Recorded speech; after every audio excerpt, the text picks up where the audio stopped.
2014년 오늘을 여러분 기억하시나요? 2014년 오늘, 3년 전 오늘, 온 나라가 큰 슬픔과 충격에 빠졌던 사건이 있었죠. 3년이라는 시간이 지났지만 아직도 그 슬픔과 안타까움이 다 사라지지 않았습니다. 그러니까 우여곡절 끝에 이제 그 모습을 드러냈지만, 세월호가 이제 떠오르긴 했지만, 그 세월호는 사실 오늘 우리 시대의 수많은 문제들, 모순들, 또 아픔들을 그대로 보여주는 그런 이 상징적인 것이 되어버렸던 것 같아요. 그런 와중에 대통령이 탄핵되고 또 그 관련된 사람들, 사건들의 재판이 계속 이어지고 있고, 또 새로운 대통령을 선출해야 되는 그런 시기에 와 있죠. 여러 복잡한 문제들이 있고, 또 이런 현실을 바라보던 사람들의 마음 속에는 어떤 새로운 기대나 희망보다는 두려움이라든지 또 걱정이 더 많이 있는 것 같습니다. 제가 설교 시간에 이런 얘기를 잘 안 하는데 오늘은 날인 만큼 우리가 좀 생각해 보면서 말씀을 나눴으면 좋을 것 같다라는 생각이 들었습니다. 오늘이 4월 16일이잖아요. 부활주일이기도 하지만 여러 가지 의미가 있는 날이라고 생각을 합니다. 우리 개인의 삶도 마찬가지죠. 나라가 시끄럽고 어둡고 우울하고 좀 그렇듯이 그 땅을 살고 있는 우리들의 삶 또한 그렇게 밝지만은 않습니다. 여러분의 삶을 봐도 당장 졸업하는 게 문제고, 취직이 문제고, 결혼하는 게 문제고, 아이 낳는 게 문제죠. 다 돈 없어서 못하겠다 이런 얘기들이 들리고요. 계절은 벚꽃이 날리는 찬란한 봄날인데 우리의 삶은 그렇게 찬란하게 밝지만은 않은 것이 오늘 우리의 현실이라는 거죠. 우울하고 어두워 보이는 그런 상황입니다. 근데 오늘 말씀해 보면 어두움 가운데 있는 사람들을 찾아오시는 예수님에 대해서 이야기하고 있습니다. 우리는 해마다 부활절을 맞이하죠. 오늘 부활절입니다. 부활주일인데, 부활주일은 이 기독교 역사에서 가장 중요한 날이라고 할 수 있죠. 사실 이 기독교는 부활절로부터 시작됐다고 이야기해도 과언이 아닙니다. 예수님을 탄생을 기념하는 성탄절이 먼저인 것 같지만, 이 성탄절은 사실은 훨씬 나중에 지켜진 절기이고, 가장 중요한, 가장 우리가 먼저 지킨 절기가 바로 부활절이라고 할 수 있죠. 그런 의미에서 우리 기독교 신앙의 핵심은, 중심은 부활이라고 할 수 있습니다. 근데 해마다 이 부활절을 맞이하면서 우리가 분명히 기억해야 될 게 있다는 거죠. 이 부활절이라는 것이 단순히 계란 먹는 날이 아니라는 거죠. 예수님의 부활의 의미를 다시 한번 되새기고, 나를 향하신 하나님의 사랑을 깨닫고, 죽음을 이기신 부활의 능력을 힘입어 살아가기를 결단하는 날, 그게 부활주일이어야 된다는 거죠. 그러게 사실은 매일매일이 부활절과 같은 마음이어야 됩니다. 나를 위해 십자가를 지신 주님, 그리고 죽음을 이기시고 부활하신 그 주님의 능력을 힘입는 삶, 사실은 그것이 우리가 바라보고 기대해야 될 신앙생활의 모습이라는 거죠. 근데 어느 틈엔가 우리에게 부활주일 그러면 단순히 교회의 어떤 절기가 되어 버렸죠. 부활절 기다리면서 고난주간에 새벽기도도 하고, 금식도 하고, 헌금도 준비하고, 또 특별한 프로그램도 준비합니다. 근데 그런 것들을 하면서도 정작 삶 가운데 부활하신 주님의 그 능력을 경험하며 사는 사람은 많지 않다는 거죠. 여러분 스스로에게 한번 질문해 보시겠습니까? 주님의 부활하심이 여러분에게 어떤 변화를 가져왔나요? 오늘 여러분에게 주님이 다시 살아나셨다 하는 이 부활의 소식은 어떤 의미가 있고, 그것이 여러분에게 어떤 영향을 미치고 있는가 하는 겁니다. 여러분의 삶이 예수님의 부활의 소식을 몰라도, 예수님의 부활을 생각하지 않아도 별다를 것이 없다면 우리의 삶은 매우 심각한 고민에 빠지게 되는 거죠. 요한복음은 제자들이 처해 있는 형편을 어두운 밤으로 표현합니다. 오늘 말씀을 보면 아직 어두울 때에 이렇게 시작하죠. 사실 이것은 단순한 새벽이 되기 전에 이런 깜깜한 밤에 이런 시간적인 의미가 아닙니다. 요한복음에서 나오는 이 밤이라는 것은 그들의 형편을 표현해주는 나타내주는 그런 표현이라고 할 수 있죠. 어두운 밤과 같은 그런 암울한 상황에 있는 제자들이라는 의미죠. 그래서 요한은 그날 아침에 일어난 일들을 굉장히 상세하게 보여줍니다. 안식 후 첫날 아직 어두울 때에 마리아가 이제 주님의 무덤을 찾아오죠. 왜냐하면 이 장례를 제대로 못 치렀거든요. 사실 유대인들의 장례는 이 향유를 가지고 천을 이렇게 묻혀서 몸을 돌돌돌돌 말아서 이렇게 장례를 치릅니다. 근데 여러분 아시는 것처럼 예수님이 돌아가신 십자가 지셨던 그날이 안식일이 시작되기 전날이어서 미처 그것을 제대로 다 할 시간적인 여유가 없었던 거죠. 그래서 아마 대충 싸서 장례를 치렀던 것 같아요. 그리고 이제 안식일 끝난 그 다음 날 아침 일찍 이 장례를 마무리하기 위해서 마리아가 무덤을 찾아옵니다.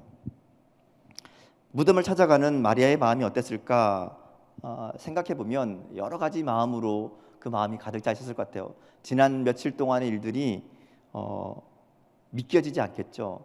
예수님을 따라다니면서 그동안 예수님 말씀을 듣고 배우고 기적들을 바라보고 여러 가지 일들을 바라봤는데 지난 한 주간 동안 있었던 일들은 엄청난 변화가 있었잖아요. 사람들이 환영하고 예수님을 맞아들였는데 갑자기 폭도로 변하고 재판을 받고 십자가에 못 박혀 돌아가시고 이 채찍질 당하는 십자가에 달리시는 그런 이 모습들이 막 지나갔겠죠.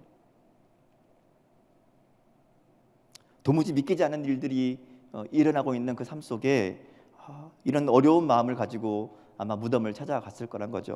근데 무덤에 도착했더니 무덤 문이 열려 있죠. 정말 깜짝 놀란 일이 일어난 겁니다. 그래서 달려가서 베드로와 요한에게 이 소식을 전하죠. 무덤의 문이 열려 있더라. 그 소식을 듣고 베드로와 요한이 달려옵니다. 이들 역시 뭐 마찬가지죠. 지난 한 주간의 일들 때문에 베드로나 요한이나 이 제자들이나 정신이 없었을 겁니다. 메시아라고 믿어 의심치 않았던 예수님이 갑자기 십자가에 달려 돌아가셨죠. 더군다나 이 수제자였던 베드로는 자기는 절대로 예수님 떠나지 않겠습니다. 예수님이 니네가 나 떠날 거다 얘기했을 때 절대로 배말하지 않겠습니다. 다짐했건만 예수님을 3번이나 부인하고 저주했던 그 기억들이 아직도 생생하게 남아 있었겠죠. 그런 자책으로 또 이 마음의 이 분노와 슬픔과 안타까움 가운데 있는 그들에게 막달라 마리아가 와서 한단 얘기가 무덤에 예수님이 없어진 것 같아요. 이렇게 얘기하는 거죠. 달려갑니다. 베드로 요한이 또 마리아가 함께 달려가서 무덤 안의 상황들을 확인해 보죠. 성경에 보면 여러 번 보다라는 표현을 사용합니다. 봤다는 거죠. 가서 봤어요. 봤더니 어때요? 정말로 그곳에 예수님의 시신이 없는 겁니다. 근데 문제는 예수님의 시신이 없어요. 그러면 예수님께서 부활하셨구나 라고 생각하는 게 정상적이겠죠. 그렇지 않나요? 예수님이 십자가에 달리시기 전에 여러 번 얘기하셨죠. 내가 3일 만에 다시 살아날 것이다 말씀하셨거든요.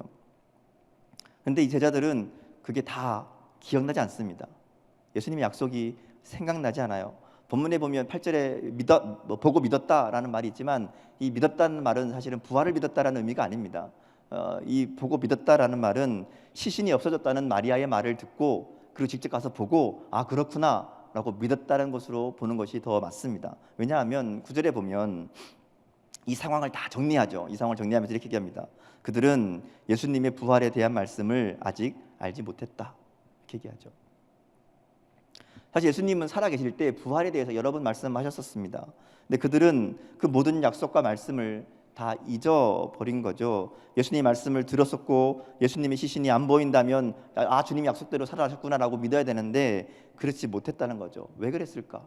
왜 다 잊어버렸을까? 왜 생각도 못했을까? 그들이 처한 이 형편이 그만큼 급박하고 어려웠다라는 의미죠. 그들의 환경이, 그들의 상황이 힘들었다라는 것으로 우리가 이해해 볼 수 있습니다. 사실 이것은 우리의 연약함이기도 하죠. 우리는 종종 우리에게 힘든 상황이 닥칠 때, 어려운 일이 다가올 때 하나님의 약속을 잊어버립니다. 하나님 나에게 주셨던 말씀들 잊어버리죠. 이것은 제자들의 문제일 뿐 아니라 오늘 우리의 문제이기도 하다는 거죠. 우리는 주어진 상황 앞에, 주어진 문제 앞에, 주어지는 어려움 앞에 하나님도 잊어버리고 하나님의 약속도 잊어버리고 살 때가 너무 많다는 거죠. 그래서 아마 하나님은 요한으로 하여금 지금 이 사건을 상세하게 기록하게 합니다. 그리고 이 말씀을 통해 우리의 연약함을 깨닫고 또 그 연약함을 불쌍히 여기시는 하나님의 마음을 알게 하신다는 거죠. 요한복음 20장에 보면 부활하신 예수님이 찾아오는 세 종류의 사람이 있습니다. 첫 번째는 무덤에 울고 있던 마리아였고요. 두 번째는 문을 걸어 잠그고 숨어 있던 제자들이었습니다. 세 번째는 내가 봐야 믿겠습니다라고 의심하고 있던 도마에게 나타나시죠. 20장에 보면 이 세 종류의 사람들에게 나타나시는, 아니 그들을 찾아오시는 예수님을 소개하고 있습니다. 그리고 그들에게 예수님의 부활을 확인시켜 주시고 그리고 그들의 삶을 바꾸어 가시는 거죠. 이렇게 찾아오시는 주님의 은혜는 오늘도 동일하게 역사하죠. 우리들에게도 마찬가지라는 겁니다. 우리들의 문제로 인해서, 환경의 어려움으로 인해서, 세상의 복잡한 일들 때문에 마음이 분주해져서, 그래서 하나님도 잊어버리고 하나님의 약속도 잊어버리고 부활의 능력도 잊어버리고 사는 우리들에게 하나님이 찾아오신다는 겁니다. 예수님을 믿는다고 하면서 내가 부활하신 예수님의 부활을 믿습니다 라고 말하면서도 정작 우리의 삶에 예수님의 부활의 능력을 경험하지 못하는, 그래서 여전히 현실 앞에 주저앉아 있는 우리들을 찾아오신다는 겁니다. 그리고 슬픔과 두려움 가운데 떨고 있는 우리들의 삶을 부활의 능력을 힘입는 그런 삶으로 바꾸어 준다는 거죠. 오늘 성경은 마리아와 제자들을 그리고 도마를 찾아오셔서 그들의 삶을 바꾸시는 그 하나님의 은혜를 우리에게 소개하고 있습니다. 바라기는 우리들도 이 말씀을 통해 주님의 은혜와 능력을 힘입는 그런 삶이 될 수 있기를 원합니다. 오늘 먼저 두 사람들을 살펴보려고 그래요. 마리아와 제자들의 이야기를 살펴보고요, 다음 주에 도마의 이야기를 살펴보려고 합니다.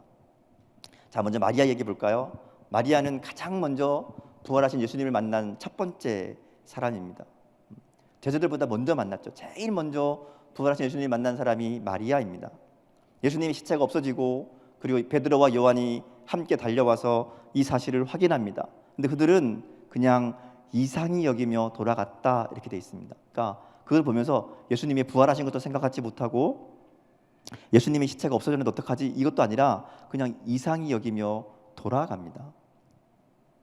한바탕 소동이 벌어진 후에 마리아가 그 자리에 주저앉아 있죠. 성경에 보면 거기 앉아서 마리아가 울고 있습니다. 황당했겠죠. 주님이 그렇게 돌아가신 것도 정신이 없는데 시체마저 없어졌으니까 얼마나 황당했겠습니까? 그래서 마리아가 만나는 사람마다 물어보죠. 우리 선생님 시신을 당신이 가져갔습니까? 어디 있는지 알면 좀 얘기 좀 해주십시오. 계속 묻잖아요. 천사들한테도 묻고 예수님을 만났음에도 불구하고 예수님을 못 알아보고 거기도 묻죠. 예수님 시체가 어디 있는지 좀 알려달라고. 그렇게 그 자리에 앉아 울고 있습니다. 사실은 아무것도 할 수 없는 현실 앞에, 아니면 어떻게 할지 몰라서 아마 그랬을 겁니다. 슬픔 가운데 마리아는 울고 있습니다. 자, 그런 마리아를 예수님이 찾아오시죠. 예수님이 말을 거는데도 마리아가 그 예수님의 음성을 못 알아듣고 예수님의 모습을 보면서도 못 알아봅니다. 예수님이 다시 살아나리라고는 생각하지 못했을 수도 있고, 혹은 너무 큰 슬픔에 미쳐 정신이 없었을 수도 있죠. 근데 사실은 바로 이게 우리의 모습이라는 거죠. 큰 일을 당하면, 큰 어려움을 당하면, 큰 문제 앞에 서게 되면 아무것도 보이지 않는다는 거예요. 하나님께서 가까이 말씀하셔도 듣지 못합니다. 약속의 말씀을 잊어버리죠. 우리가 슬픔 때문에, 우리의 문제 때문에, 우리의 근심 때문에, 우리의 어려움 때문에 하나님을 잊어버리는, 하나님의 약속의 말씀조차 기억하지 못할 때 주님이 무엇을 하시는가 하면 마리아의 이름을 불러주십니다. 오셔서 뭐라 그래요? 마리아야 이렇게 부르죠. 마리아야. 이 말 한마디에 마리아는 그분이 예수님인 것을 깨닫게 됩니다. 오늘 우리들에게도 마찬가지라는 거죠. 부활하신 주님이 우리에게 다가와 우리의 이름을 불러주신다는 거예요. 우리가 슬픔 가운데 있을 때, 우리가 문제 앞에 쓰러져 있을 때 주님은 우리를 찾아오시는 분이고 우리의 이름을 불러주시는 분이라는 겁니다. 마리아가 예수님을 만난 다음에 그 삶이 달라지죠. 슬픔이 변해서 기쁨이 됩니다. 마리아는 이후로 예수님의 부활을 가장 앞서 전하는 사람이 되죠. 그 길로 뛰쳐나가서 내가 예수님을 만났다, 부활하신 주님을 만났다, 주님께서 이렇게 말씀하셨다 라는 것을 전하는 사람으로 다른 삶을 살게 됩니다. 두 번째 나오는 사람들은 제자들이죠. 이어지는 말씀에 보면 그날 저녁에 제자들이 모여 있습니다. 모여서 뭐 하고 있는가 하면 문을 다 걸어 잠그고 숨어 있습니다.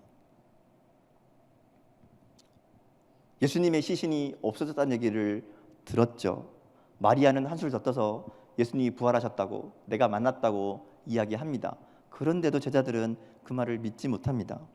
오히려 예수님의 시신을 훔쳐다가 숨겨놓고 부활했다는 연극을 꾸밀 수 있다는 이 유대인들의 이 이야기에 그런 누명을 쓰고 잡혀가면 어떡하나, 우리도 예수님처럼 십자가에 처형되면 어떡하나, 그런 두려움으로 문을 걸어 잠그고 숨어 있는 거죠. 근데 그 자리에 예수님이 나타나십니다. 성경을 보면 되게 재밌는 것은 예수님이 그냥 그 자리에 쓱 하고 나타난 거예요. 그죠? 문을 다 잠궈놨는데 예수님이 그냥 쓱 나타난 겁니다. 얼마나 놀랐을까요? 당황했겠죠. 성경에 보면 이 누가복음에 보면 그 보는 것을 영으로 생각했다 이렇게 얘기하지만 사실은 어떤 의미인가 하면 우와 귀신이다 뭐 이런 거죠. 깜짝 놀란 거예요. 사람이 아닌 것처럼 생각한 거죠. 그렇지 않아도 두려움 가운데 떨고 있는데 뭔가 갑자기 훅 나타나니까 얼마나 놀랐겠습니까? 예수님께서 그들에게 자신의 손과 옆구리를 보여줍니다. 이게 뭐예요? 십자가의 상처들을 보여주시는 거죠. 십자가에 고난당하신 몸을 보여주시면서 예수님이라는 것을, 부활하신 주님이라는 것을 다시 한번 그들에게 알게 하십니다. 자, 예수님께서 왜 이렇게 하셨을까? 왜 그들에게 이런 신비한 몸으로 나타나셔서 그들에게 보여주실까? 그것은 예수님이 이전과는 다른 예수님의 능력을 그들에게 직접 보여주시려는 배려라고 생각을 해요. 예수님이 시간과 공간을 초월하시는 이 세상에 매여 있는 분이 아니라는 것을 분명히 알게 하려는 예수님의 배려이죠. 그리고 예수님께서 그 다음 하시는 얘기가 제자들에게 하신 말씀이 평강이 있을지어다 이렇게 얘기합니다. 평강이 있을지어다. 평강이란 말은 우리가 잘 아는 샬롬이란 말이죠. 인사입니다. 오늘 성경을 보면 이게 단순히 인사가 아니에요. 본문을 보면 예수님이 반복해서 평강이 있을 것이다 이야기합니다. 똑같은 인사를 두 번 하는 게 없죠. 만나서 안녕, 또 있다 또 안녕 이러진 않잖아요. 계속해서 평강을 반복해서 이야기합니다. 이것은 단순한 인사가 아니라 부활하신 주님이 제자들에게 주기 원하셨던 주기 원하셨던 것이 바로 이 평강이었음을 의미하는 것이죠. 불신과 두려움 가운데 있는 제자들에게 그 불신과 불안에서 벗어나고 그들 마음 가운데 평강이 충만하기를 원하시는 그 마음의 표현이라는 겁니다. 주님이 말하시는 평강이 뭘까? 그것은 바로 주님, 부활하신 주님으로 인한 평강이죠. 인간이 가장 두려워하는 죽음마저도 이기신 그 주님의 평강, 그 주님이 함께 하시기에 누리게 되는 평강, 그것을 이야기하는 겁니다. 그러니까 부활하신 주님이 함께 하시면 그 어떤 상황에서도 두려워하지 않게 된다는 거죠. 지금 눈앞에 있는 것처럼 시간과 공간을 초월하시는 그 부활하신 주님, 이 세상을 다스리시는 하나님의 이 전능하신 하나님이 함께 하시면 어떤 상황에서도 두려워하지 않고 평강을 누릴 수 있게 된다는 겁니다. 이게 바로 제자들에게 또 오늘 우리들에게 알려주시기 원하시는 예수님의 마음이라는 거죠. 두려움 가운데 문을 걸어 잠그고 숨어있던 이 제자들의 모습은 사실 오늘 우리의 모습이기도 하죠. 그리고 살아가다 보면 두려움에 쌓일 때가 얼마나 많은지 모릅니다. 내 힘으로 모든 문제를 해결해야 되는 것처럼 느껴질 때가 많고, 근데 문제는 너무 크고 내 힘은 적어서 언제나 두려울 수밖에 없는 그런 삶을 살게 되죠. 근데 부활하신 주님을 만나는 순간 그 두려움이 사라져 버린다는 거죠. 주님이 함께 하심을 믿고 주님께 맡기는 순간 모든 두려움이 사라지게 되어 있습니다. 부활하신 주님을 만나면 그 두려움이 없어지게 되어 있다는 거죠. 그렇게 두려워하고 문을 잠근 채 숨어있던 제자들이 사도행전에 보면 펄펄 날아다니며 세상을 완전히 뒤집어 버리잖아요. 그들에게는 부활하신 주님이 그들과 함께 하신다는 그 믿음 때문에, 부활하신 주님의 능력을 힘입었기 때문에 그들의 삶이 달라졌다는 거죠. 주님 오늘 우리도 그 능력으로 살기를 원하신다는 겁니다. 물론 이런 사실을 안다고 해서 우리의 인생이 쉽게 풀리는 게 아니죠. 우리의 삶은 계속 어두운 날로 가득할지도 모릅니다.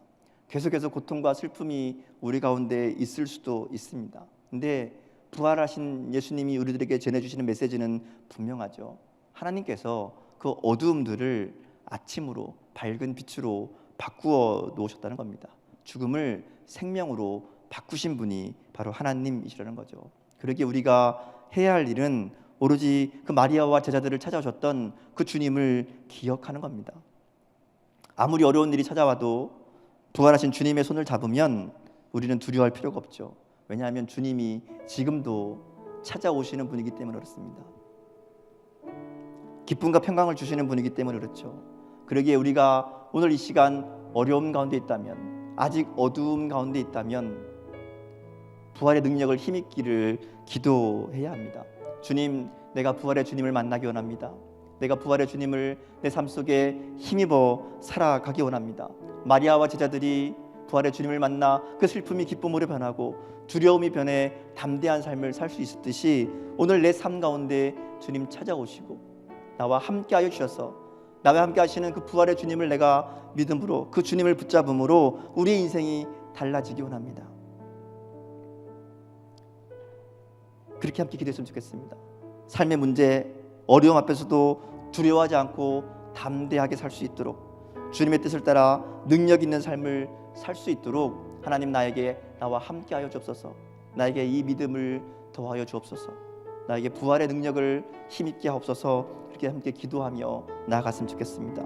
우리의 삶과 우리의 환경은, 그리고 세상은 아직 어두움 가운데 있지만 우리를 찾아오시는 그 부활의 주님이 계시기에 그 부활의 능력을 힘입어 담대히 살아가는, 주님 주신 사명 붙잡고 살아가는 그런 저와 여러분의 삶이 될 수 있기를 주님의 이름으로 축원합니다. 함께 기도하시겠습니다.